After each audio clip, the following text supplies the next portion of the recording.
We've got some questions from the live studio audience. This one's from Sade to Professor Parrish. What is some advice you can give to help develop your cinematic vision to captivate or to capture amazing shots? To capture amazing shots. I can get Alex to answer that one. You have to learn to see again.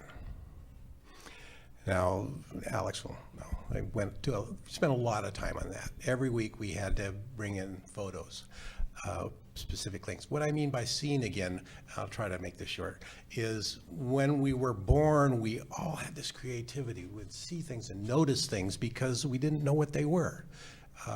As we grow older, we kind of say, okay, that's a car, that's a door. I know how to walk through a door now, just push it and go. And you stop noticing things, you stop seeing things. What you have to do is you have to force yourself to learn to see again. Like I'm looking up here, we've got some lights that are on in the background, there's this poster up there, the sound panels up there, there's plugs back there, there's things,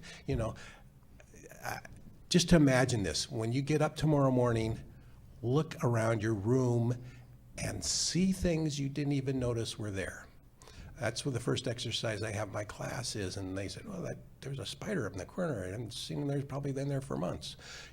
Start purposely doing that.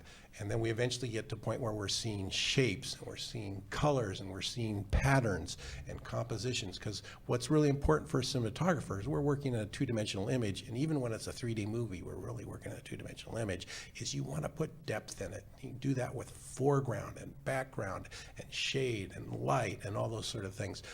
But to be able to do that, you have to see it. And you can do that from the moment you wake up till you go to bed. It bugs my wife crazily sometimes because we'll be sitting in a restaurant or something over here and, move that way just 2 inches, you got better backlight, so you're always looking at that sort of thing. And it's practice every single day until you decide to be a banker. You just keep doing it. And that's how you get good at it. A professional football player, what do? They practice every day. They get really good. They practice 2 to 3 times a day.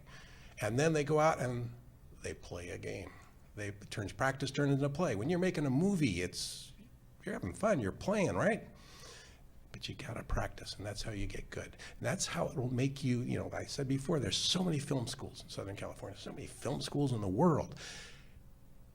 We can tell you about depth of field and exposure and all that stuff and composition, all that.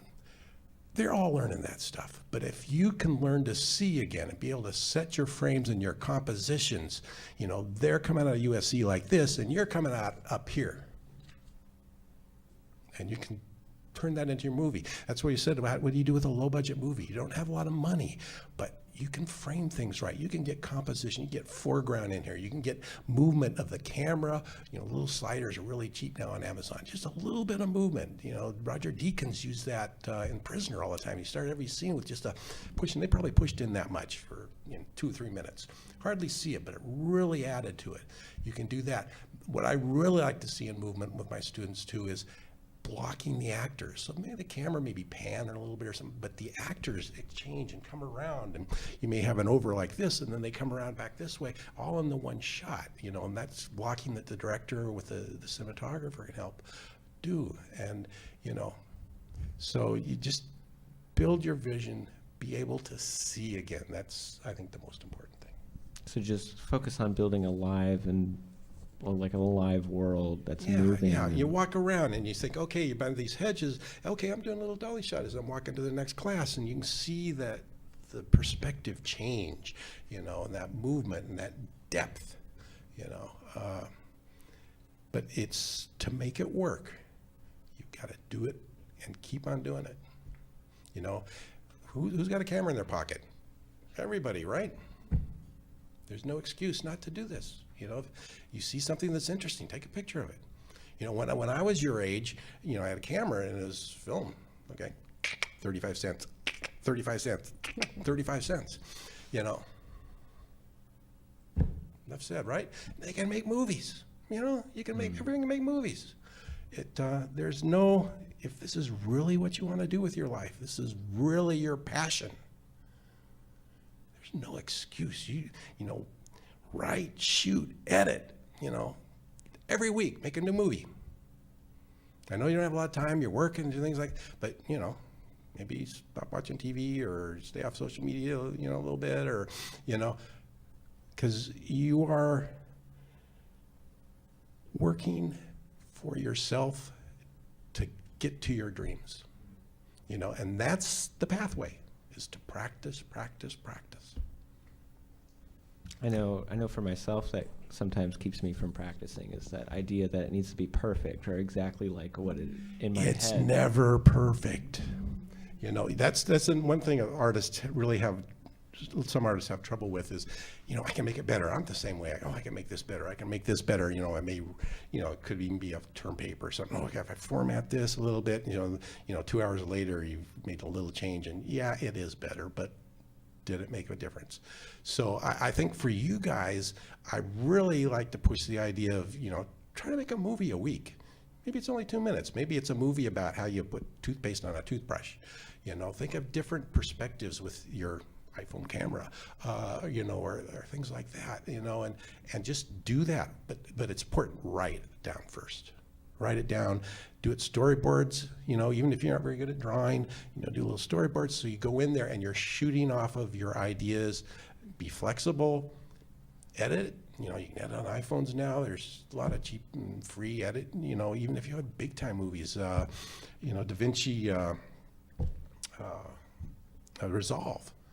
It's top level, a lot of big movies being made of that. You can get that for free, you know?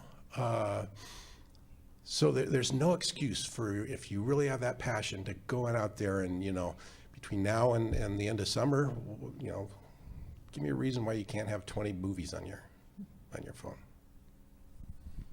Well, like what you're saying with gotta keep making it better, what do you think is personally the best way to know when you're done?